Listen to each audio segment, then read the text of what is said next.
The hail came in before we even finished docking. Not a greeting, a summons. I was standing at the forward viewport of the UES Unbroken, watching the Thani Council station grow from a distant smear of light into something that made my chest tighten. It was beautiful in the way that things built by old confident civilizations always are. Sweeping arcs of living crystal, pale green and gold, rotating in slow, perfect synchrony around a central hub the size of a small moon. No bolts, no welds, no visible seams of any kind.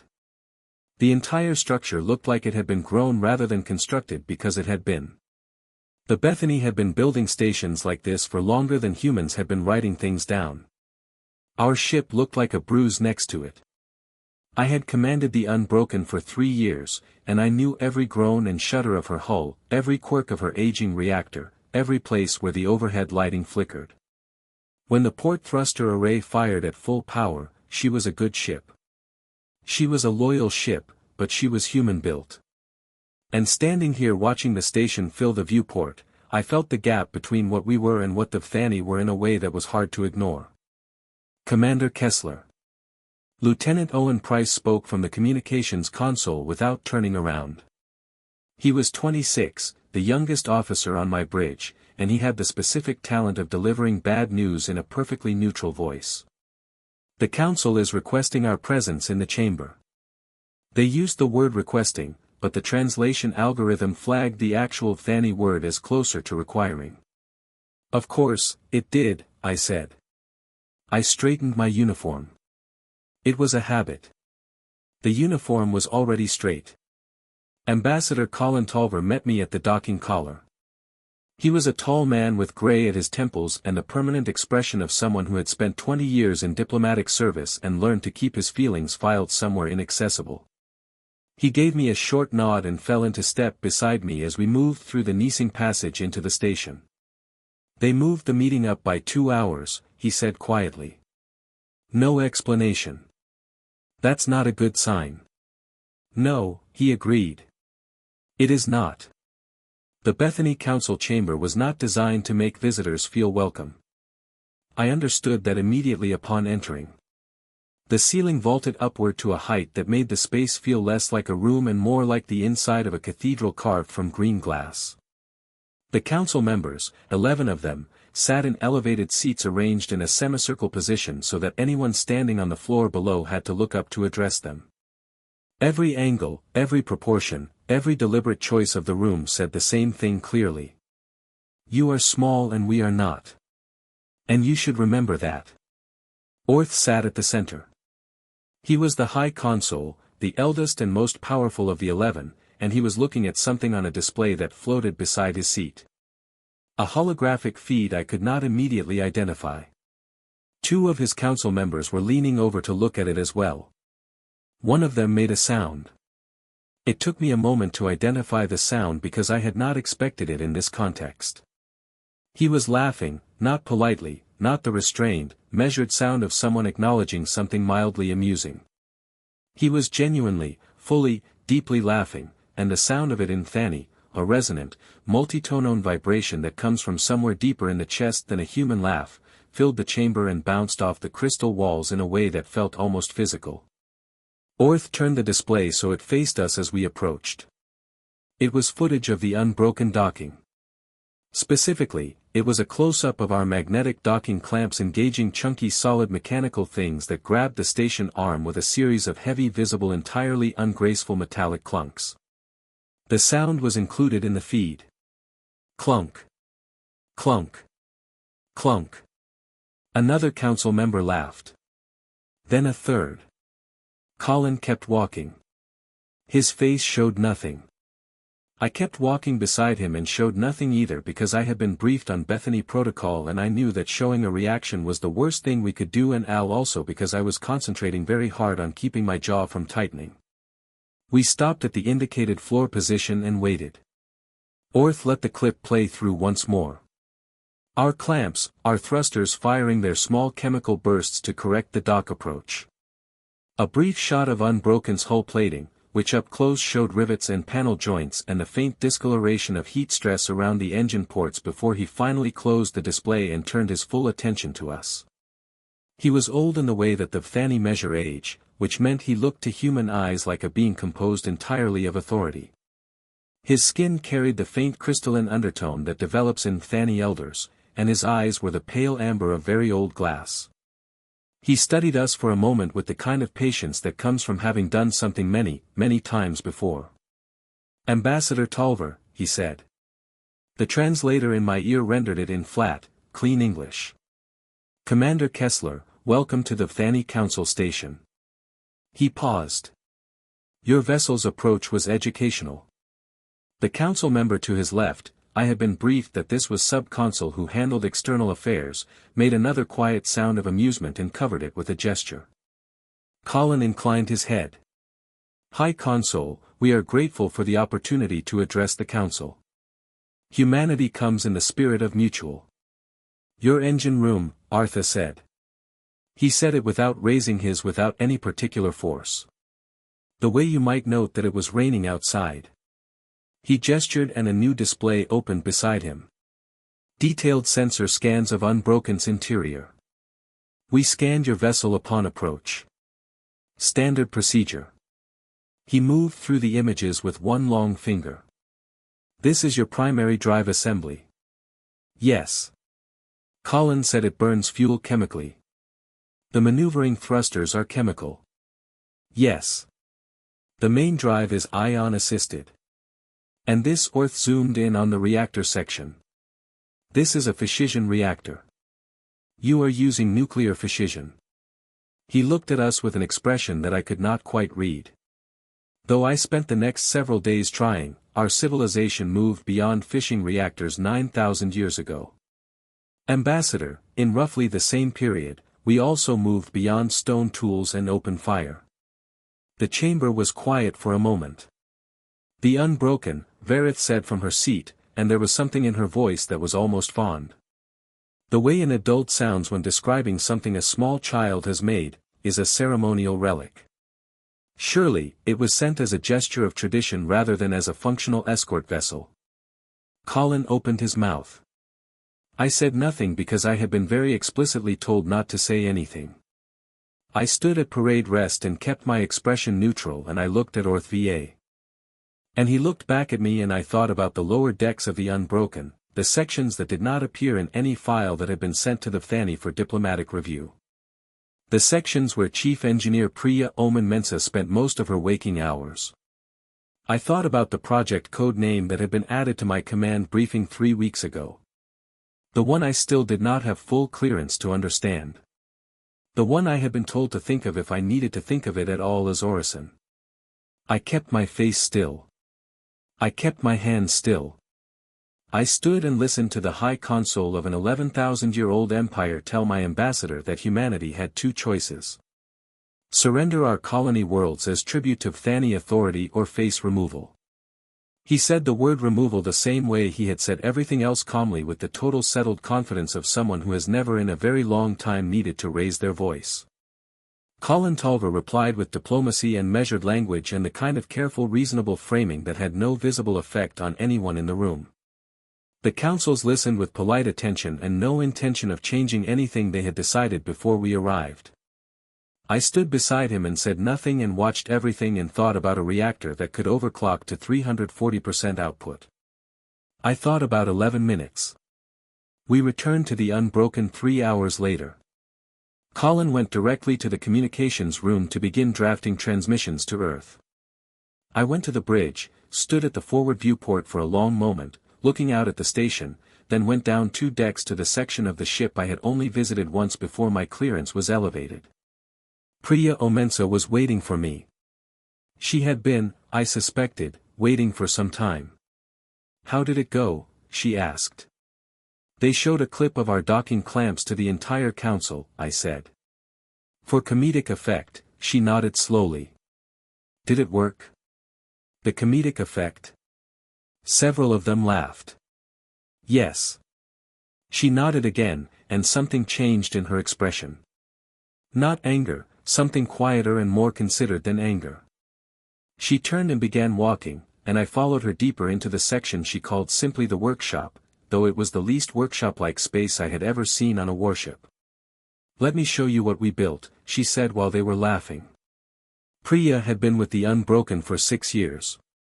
She had come aboard when the Horizon project was 18 months old, and she had spent every day since then doing something that most military engineers are never asked to do. She had been told to stop thinking about what was possible and start thinking about what was necessary. The distinction mattered. She explained it to me as we moved through the workshop past components and assemblies and testing rigs that I was only beginning to understand. Every spacefaring civilization humanity had encountered, the Bethany, the Kel Consortium, the scattered independent systems along the outer margin, built their technology around a single organizing principle: efficiency. Every system was designed to do one thing with the least possible waste, the smallest possible footprint, the most elegant possible mechanism. The Fanny Dark Lattice Drive was a perfect example. A single seamless system that bent space in a precise, controlled, extraordinarily sophisticated way. It was perfect. It had been refined over thousands of years into something that bordered on art. It was also extreme specific. It worked exactly one way. If it broke completely. If you jammed its operating frequency, the whole system collapsed. If you understood its single organizing principle, you could design a countermeasure for it. Because a system that does one thing perfectly is by definition a system that cannot adapt. Priya had read every technical scan of alien technology that Earth's exploratory vessels had gathered over 40 years of contact. Then she had asked a different question than anyone else had asked. She had asked, "What do humans do that no one else does?" The answer, she told me, was not any single technology. It was not cleverness or creativity or any of the things humans like to believe made them special. The answer was redundancy. Stubborn, wasteful, inelegant, completely irrational redundancy. Humans built systems that did the same job 3 different ways because they did not trust any one way to work perfectly all the time. Humans built backup systems for their backup systems. Humans faced with a problem did not find the most elegant solution. They found 5 mediocre solutions and ran all of them simultaneously in case one failed to every other space-faring civilization. This was considered a mark of primitive engineering. Why use 5 imperfect systems when one perfect system was available? Because Priya said quietly, one perfect system can be broken. 5 imperfect systems running independently, coordinating with each other in real time, covering each other's weaknesses. That is something else entirely. That is not inefficiency. That is a different philosophy of survival. Horizon was that philosophy applied to a warship. She walked me through the first system, the kinetic impactors. Tungsten rods, dense and heavy and old-fashioned in the way that a hammer is old-fashioned, loaded into magnetic acceleration rails that ran along 60% of the Unbroken's internal length. No energy signature until the moment of firing. No targeting beacon, as no exotic particles that an advanced sensor system could detect and track. Just mass and velocity calculated and released. The mathematics of kinetic impact at relativistic fractions had not changed since humans first wrote equations on paper. The Fanny had not bothered to develop countermeasures for something that to them was below the threshold of serious consideration. You did not build a shield against rocks. You built a shield against energy weapons because energy weapons were what sophisticated civilizations used. Priya showed me the acceleration calculations. At 4.2% of light speed, a tungsten rod massing 40 kilograms delivered more kinetic energy than a medium-yield nuclear device silently, invisibly, with no warning signature whatsoever until it arrived. The second system was point defense. Not a single coordinated network. That was the conventional approach, and a conventional network had a single command architecture that could be disrupted. Instead, the Unbroken ran 47 independent point defense clusters, each with its own targeting intelligence, each operating on a different decision algorithm.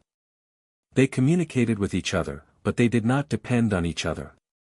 You could destroy 30 of them and the remaining 17 would continue functioning without interruption, adapting to cover the gaps with no human instruction required.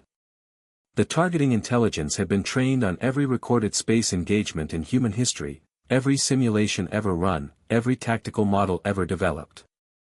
It had been running practice scenarios continuously for 4 years. It did not get tired. It did not hesitate. It did not need to be told what to do. The third system was the reactor. Priya stopped in front of the engineering console that monitored the unbroken reactor, and she pulled up the output specifications, and I looked at the numbers and then I looked at her. That cannot be right. I said, it is right, she said. Under standard operation, the reactor runs at about 60% of its actual capacity. That's what the scans show. That's what any external analysis of our power signatures indicates. We look exactly like what we look like, an aging military vessel running a modest fishing reactor. The additional capacity is contained in a secondary housing that shares no thermal signature with the main reactor. And when you engage the overclock, all secondary capacity comes online simultaneously. Total output reaches approximately 340% of visible baseline. Every system on the ship, weapons, shields, drives, targeting, receives full power at once. She paused. The reactor can sustain that output for 11 minutes before the thermal management systems require a cooling cycle. I stared at the display. 11 minutes is a long time, she said, and her voice carried the quiet certainty of someone who had spent a long time thinking about exactly how long 11 minutes was. I thought about the Fanny fleet. My tactical officer, Lieutenant Reinholst, had briefed me that morning on the formation, assembling at the edge of the Kepler Shaw, the area of between the Council Station and the nearest human colony. 43 warships, crystal-hulled, dark lattice-driven, crowed by beings who had been fighting space battles since before the Roman Empire fell. Each one of them longer and heavier than the Unbroken. Each one armed with weapons that my ship on paper had no answer for. 43 warships. One of us. The targeting spread. I said the kinetic salvo. How many simultaneous tracks can we manage during overclock with all targeting arrays live? We can run 1022 independent firing solutions simultaneously. Priya said each solution updates in real time. If the target moves after the rods are released, the solution marks the miss and recalculates the next window. We never fire the same solution twice. I thought about that for a moment. The Fanny will scan us before engagement. I said standard procedure. They'll see our power output. They'll see our standard power output. She said the secondary housing doesn't appear on external scans. Not because we hide it actively. Active masking creates its own signature. We hide it passively by making it thermally identical to the surrounding hull structure. To any scanner, it looks like insulation. I was quiet for a while. The workshop hummed around us. I could hear somewhere deeper in the ship the specific sound the Unbroken made when her standard reactor cycled through its regular pressure management. A low rhythmic percussion that I had stopped consciously noticing about a year into my command. I noticed it now. How long has this been ready? I asked. The full system integration was completed 7 months ago. Priya said we've been waiting for a context in which it would be appropriate to demonstrate capability.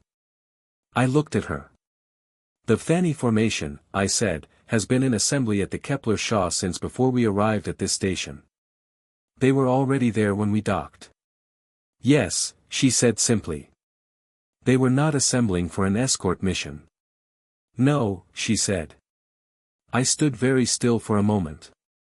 The shape of everything that had been put in place before I had full clearance to understand it settled into place around me. And I understood what the 3 weeks since my briefing update had actually been.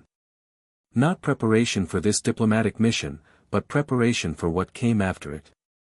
If the diplomatic mission went the way everyone with more information than me had already expected it to go. I thought about Ortha's voice, the way he said removal, the absolute total absence of doubt in it. I thought about 43 warships sitting between us and every human being alive beyond this system. I thought about the crew of the Unbroken. 81 people who had been carrying this secret for months, maintaining a ship that looked like a ceremonial relic, running drills in the lower decks that did not appear in the standard watch rotation. I thought about Owen Price at the communications console. I thought about Ren Holst, who I had watched build firing solutions on a display he kept angled away from the viewport cameras, quiet and methodical every day for 2 weeks.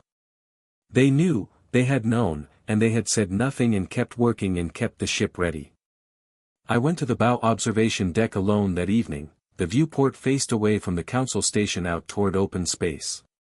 The dark, indifferent, enormous dark that contained the Kepler Shaw and the 43 ships arranged within it, and beyond them, the colony worlds, and the stations, and the 8 billion people who had no idea what was happening out here.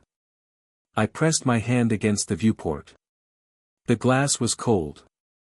I thought about what we were about to do, not as a military calculation. I had already done that. The calculation was what it was. I thought about it as a fact about humanity. We had been given an ultimatum by an empire that had spent 11,000 years building certainty into everything it touched. We had stood in their chamber and looked up at them and listened to them laugh at our docking clamps.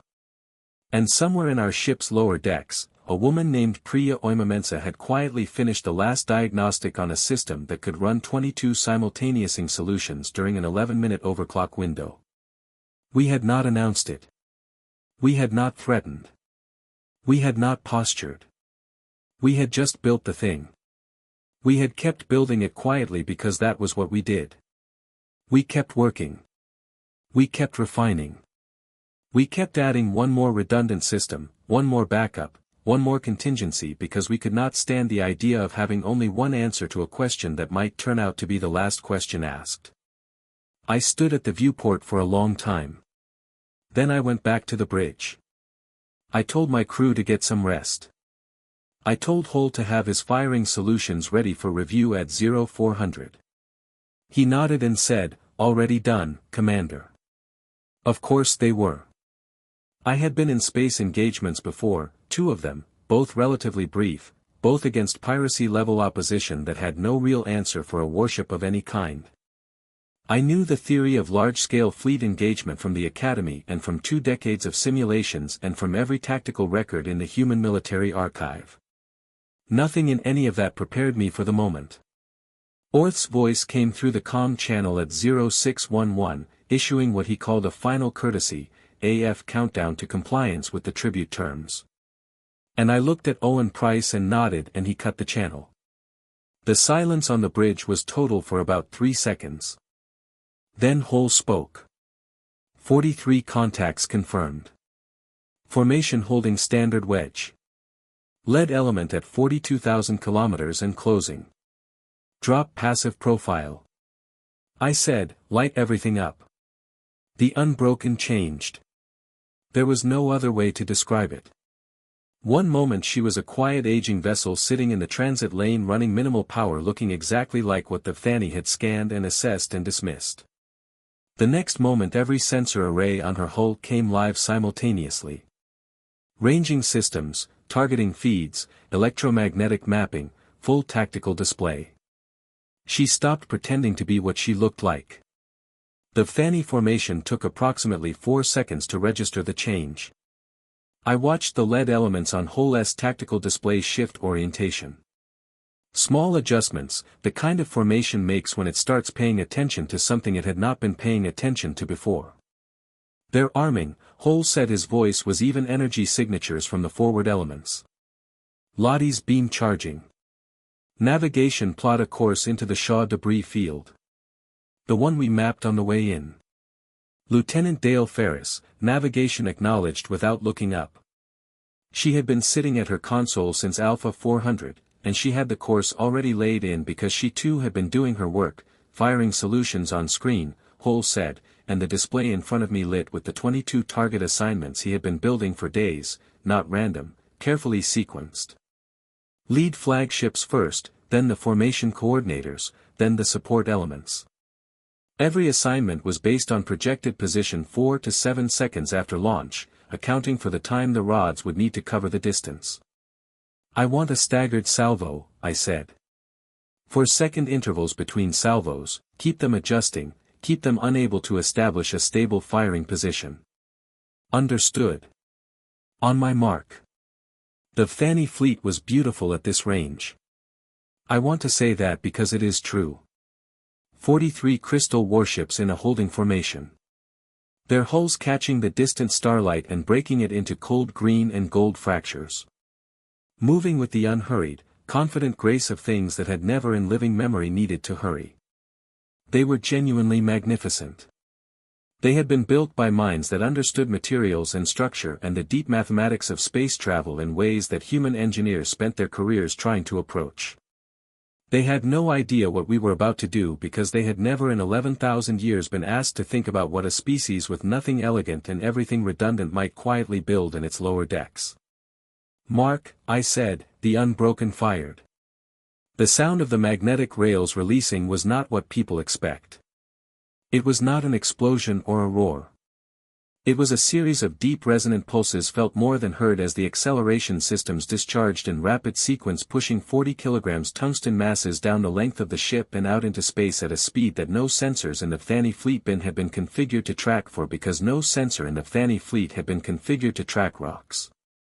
The first salvo was in flight before the lead Thani warship finished arming its weapons. The second salvo went out 4 seconds later on updated targeting solutions. The third salvo went out 4 seconds after that. Hull watched the display with the focused stillness of someone who has rehearsed this moment many times and is now simply executing it. Impact on Target 1. Target 2, impact confirmed. Target 3, partial impact. Hull breach drive signature degraded. He paused. Target 4, clean impact. Drive failure. Target 4 is adrift. For ships in the first 40 seconds. Not destroyed. The Thani hulls were hard and the impacts were not uniformly fatal, but damaged, destabilized, pulled out of the formation's coordinated geometry. A formation is only a formation if it maintains its shape. A formation with 4 elements, suddenly adrift, is a problem that requires attention. And attention directed at damaged ships is attention pulled away from coordinating a coherent response. The Thani responded faster than I had expected. I want to say that clearly they were not the slow, arrogant enemy of a simple story. They were professionals with 11,000 years of institutional knowledge behind them. And within 90 seconds of our first salvo, they had adapted their formation, redistributed their defensive geometry, and begun launching a coordinated lattice's convergence that if it connected would cut through the Unbroken's hull like light through water. Hard to port, I said, into the debris field. Ferris was already moving.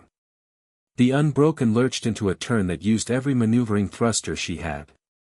Not elegant, not smooth, a controlled and deliberate violence, of course, change that pressed everyone on the bridge against their restraints. The lattice beam convergence hit empty space approximately 600 m behind us. "They'll recalibrate in about 20 seconds, Hull said. "We won't be in the same place in 20 seconds. I said, "Keep firing. Sequential solutions don't give them a stable target."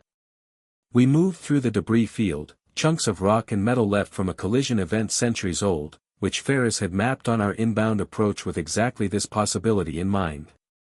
And we kept firing salvo after salvo, each one updated from the last, each one using the wreckage of the previous impacts to obscure our own thermal signature. We were using their broken ships as cover, and I could see from the formation adjustments on the tactical display that this was a tactic the Bethany commanders were finding genuinely difficult to process because it required destroying their own vessels as a precondition of the strategy. And that was not a thing that an elegant civilization with perfect ships typically planned for. The point defense clusters earned their existence in Mine 4. 3 Thani ships had managed to get into a flanking position while we were focused on the main formation, and they opened with secondary weapons. Smaller, faster cycling energy bursts designed to strip shielding before the main lattice beams finished us. The 47 independent clusters responded without any instruction from me or Hull. Each one identifying its assigned threat vector and engaging autonomously, the 17 clusters on the port side handling the flank attack while the others continued covering the main engagement space. We took 4 hits. None of them penetrated the hull. The clusters recharged and kept firing. Minute 6, Ferris said quietly. Priya, I said to the Kalmar to initiate overclock on my signal. Her voice came back immediately as if she had been holding the acknowledgement. Ready, Commander. The engagement had settled into a specific terrible rhythm. The Thani were good. They kept adapting, kept reforming, kept finding new angles. They could not get a clean targeting solution on us for more than a few seconds at a time. But they were narrowing the problem systematically. And I could see on the tactical display that 4 of their remaining ships had positioned themselves to establish a crossfire pattern that our debris field maneuvering would not be able to break. They were going to close the geometry in about 90 seconds. I looked at the display. I looked at the crossfire pattern forming. I looked at the formation. 31 ships still operational, disciplined, adjusting, working the problem. Priya, I said. Yes, Commander. Initiate overclock. The unbroken changed again.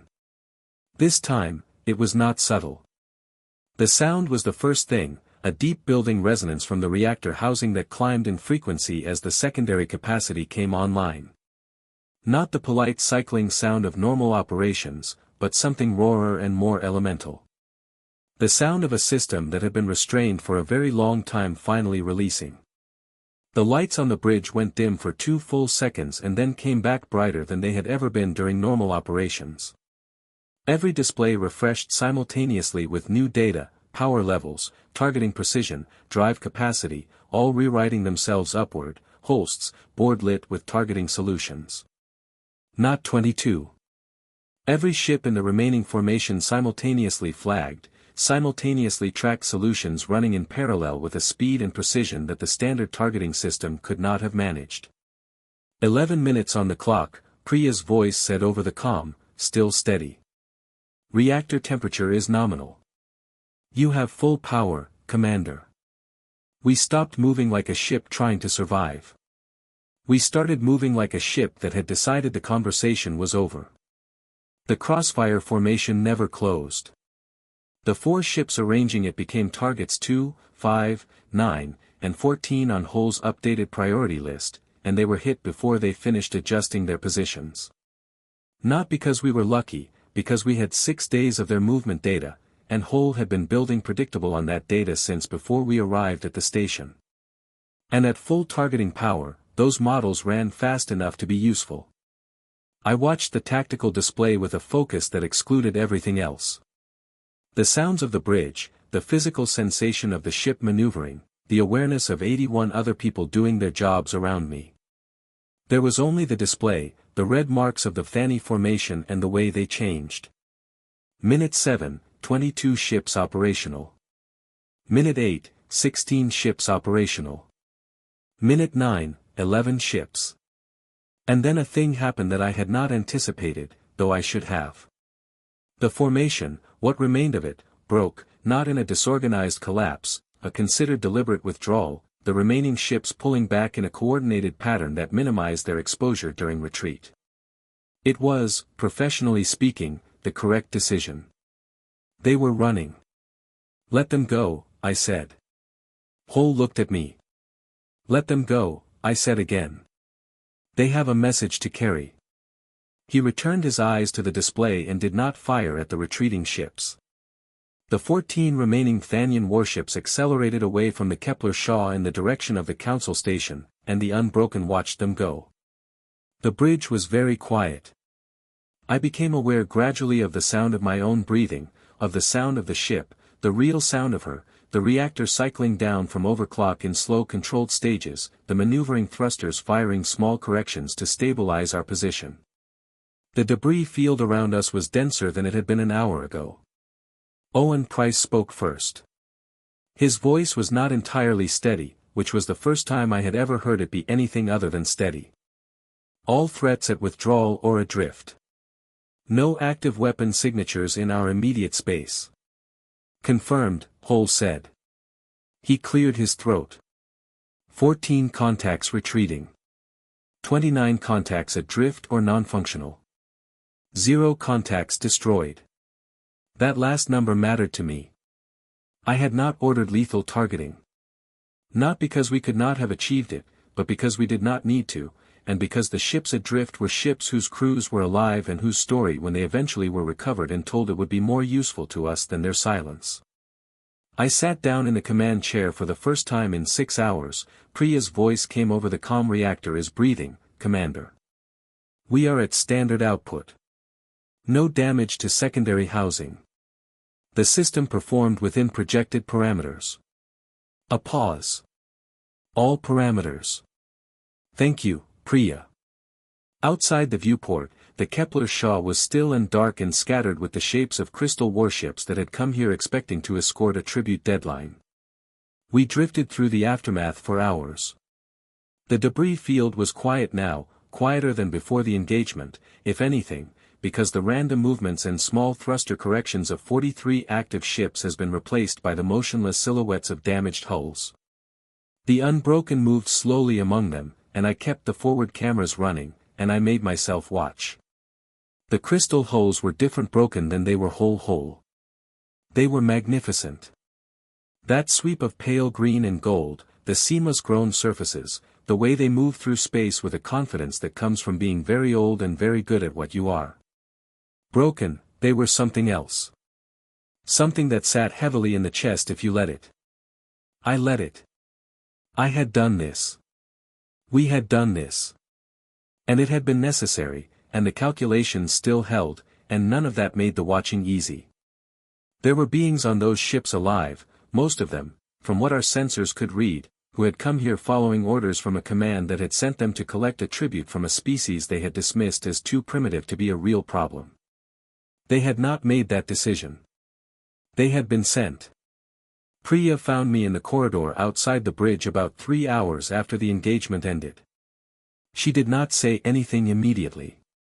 She stood beside me against the wall and we were both quiet for a moment. How are you doing? She asked. I genuinely do not know yet, I said. She nodded. That was I had learned the most honest answer and she accepted it as such. We saved the colonies, she said. It was not a reassurance. It was a statement of fact offered without emphasis. Yes, I said. We also just changed what humanity is in the context of this galaxy. She said. I know that is either a very good thing or a very complicated thing depending on how the next few years go. I know that too. She was quiet for a moment then. Or we made them think. I sat with that we had not destroyed the Thani fleet. We had broken it and sent the pieces home. 14 ships had run. And those 14 ships would arrive at the council station carrying a story. And that story would reach Orthva. And Orthva, who was whatever else he was not a fool, would have to do something with it. He would have to decide what it meant that one human warship, which his council had literally laughed at during a diplomatic session, had dismantled his entire engagement fleet without being destroyed or even seriously damaged. He would have to think. I was not sure what he would conclude. I was not sure that thinking would necessarily produce peace or agreement or anything comfortable, but it was better than the alternative we had been offered, which was not peace. It was submission. We made them think, I said, that's something. 6 hours after the engagement, the communications console signaled an incoming tight beam transmission. Owen brought it to me personally, which was unusual. He normally just routed incoming signals to my station. The fact that he walked it to me told me something was different before I looked at it. The source identification was a vessel designation I did not recognize. It had not been part of the Thani formation. Sensor review showed it had been sitting at extreme range, much further out than the Thani fleet, far enough that our active sensors during the engagement had logged it and then deprioritized it as non-threatening. It had been observing, just observing the identification codes. When Owen ran them through the database, returned a name I knew from the xenographic files I had read in the academy and never expected to be relevant to anything I personally encountered. The Yalhuri Conclave, one of the oldest civilizations in mapped space, older than the Thani, older than anything else humanity had made contact with, even indirectly. The message was 11 words. We have been watching humanity for a long time. Hello. I read it 3 times. I read it a 4th time because the 4th time I was not reading it for content. I was reading it for what it implied. They had been watching for a long time, not since today. The phrasing did not mean today. It meant a duration, a considered deliberate period of observation that had been ongoing before this engagement, before this mission, possibly before a great many things I was not positioned to know about. Whatever they had seen today, it was not the beginning of their opinion of us. It was perhaps a confirmation of one. I held the printed message in my hand. The paper was warm from Owen's hands. I thought about what the galaxy now knew about humanity that it had not known or not believed before today. Not that we were powerful necessarily. 43 warships was not a civilization's full military capacity. Not that we were safe to approach casually. Not even that we were clever. What the galaxy knew now was something harder to put into a tactical brief. It was the specific quality of a species that takes a long look at 11,000 years of sophisticated technology and says, interesting. And then goes back to its workshop and builds something that hits you a rock at 4% of the speed of light. Because rocks are something you never thought to defend against. The quality of people who refuse quietly without announcement, without asking permission, to accept the terms offered to them. I went to the bow observation deck. I stood where I had stood the night before the engagement and looked out at the same dark. It was not the same dark. Nothing about it had changed physically. The stars were in the same positions. The Shaw debris was behind us now. Space was exactly as indifferent and enormous as it had always been. But there was something different in it now, if only in the way I was looking. The Yalhuri were out there somewhere. Behind their message were conclusions I could only guess at. And behind those conclusions was a galaxy full of civilizations. Some of whom had been watching from their own extreme ranges. Some of whom were about to receive news from a fleeing Thani escort fleet. Some of whom would be doing math about what they thought they knew about the species on the small blue planet at the edge of the Milky Way. The calculations were changing. We had changed them and we could not unchange them. And I was not sure I would want to if we could. I pressed my hand against the cold viewport. We were 14 days from Earth on the return course. The crew settled into the rhythms of transit, maintenance rotations, watch schedules, the ordinary and necessary work of keeping a ship healthy across a long stretch of empty space. Nobody declared anything. Nobody gave speeches. Hull ran drills in the afternoons, quietly, methodically, without being asked. The point defense teams ran response exercises every other day. Priya's engineers had already started the first draft of the full Horizon after action documentation which would go to Naval Command in a sealed report that I was told would be read by people whose names I would likely never know. We worked. That was what we did. We worked because the work was not finished and would not be finished for a very long time. And because idle hands on a warship returning from a first-of-its-kind engagement was not a condition any of us were comfortable with. I spent a significant portion of the transit composing the response to the Yalhuri transmission. Command on Earth when I relayed the message and asked for guidance on a response came back with something I had not expected. Discretion, they said in the careful language of people who understood that the next words humanity spoke in this direction might matter for longer than any living person would be around to observe. That they trusted my judgment on how to frame our reply. I spent 3 days drafting and discarding versions. I wrote diplomatic responses. I wrote formal responses with the kind of measured language that Ambassador Tolver would recognize and approve of. I wrote responses that were careful and considered and said very little while sounding like they were saying something. I deleted all of them. Then I wrote what I actually believed in the simplest language I could find.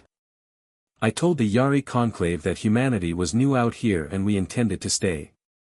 I told them we were very good at talking and we preferred that to the alternative. I told them as clearly as I could without being either arrogant or dishonest, that they had seen what the alternative looked like and that we had not enjoyed it and that we were extending a genuine and open offer of communication to any civilization that was interested in something better. I sent it. I did not know how long it would take to arrive. I did not know what they would do with it. I had done what I could do with the information and the position and the moment I had been given. On the 6th day of transit, Command forwarded us the intercepted communications from the 14 retreating Vethan ships. The translations were dense and technical, mostly damage reports, medical status updates, fuel assessments, and I read through them looking for something I could not quite name. About 2/3 of the way through, the translation algorithm flagged a repeated phrase, the kind of idiomatic M construction that does not map cleanly from one language to another. It had appeared across 9 separate transmissions from 9 separate ships, apparently independently. The closest English rendering the algorithm could produce was, "They fight like nothing has anything to lose." I read that for a while. I read it the way I had read the Yari message, not for content, but for what it meant underneath the content. They fight like nothing has anything to lose. It was, I thought, the most accurate thing anyone had ever said about us, including us. It was not entirely a compliment in the context in which it had been said. It was an observation born from the specific experience of watching something you had already assessed and dismissed dismantle your formation methodically for 11 minutes. There was no admiration in it. There was something closer to recognition. The uneasy moment when you encounter a thing that does not fit the categories you had prepared for it. We did not fight like we had nothing to lose. We had everything to lose. We had 8 billion people and 112 colony worlds and every ship we had ever built and every song we had ever written and every idea we had ever had about what it meant to exist in this particular universe at this particular time. We fought that way because when you have everything to lose, the last thing you can afford is elegance. You cannot afford to build one perfect system and trust it completely. You cannot afford the confidence of certainty. You build redundant and ugly and mean. And you run all 5 imperfect solutions simultaneously. And you make sure the backup for the backup has its own backup. And you put someone like Priya Osamensa in the lower decks of a ship that everyone agrees is a ceremonial relic. And you wait. You wait and you work. And when the moment comes, you fire first, and you do not stop until there is nothing left to fire at. On the last night before Earth orbit, I went to the bow observation deck again. I did not plan to. My feet simply took me there, the way they had before the engagement, and I found myself standing at the viewport in the dark, watching the stars slide slowly past as the Unbroken moved toward home. Space looked the same as it always did.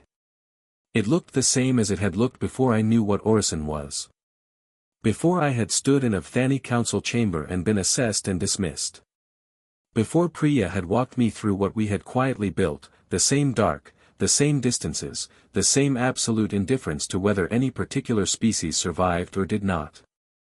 Nothing out there had been built for us. There was no welcome in it, no special provision, no guarantee. The galaxy was old and enormous and full of things that had been here far longer than we had. Some of them kind, some of them not. Most of them simply pursuing their own continuance with whatever tools they had developed over whatever span of time they had been developing them. We were new. We were genuinely, embarrassingly new by any measure that mattered out here. We had chemical thrusters and riveted hull plating and efficient reactor that an 11,000-year-old civilization had compared to an open fire. We did not have dark lattice drives or crystal warships or the deep-settled confidence of age. What we had was what we had always had going all the way back to the beginning of our particular story on the particular planet that had made us.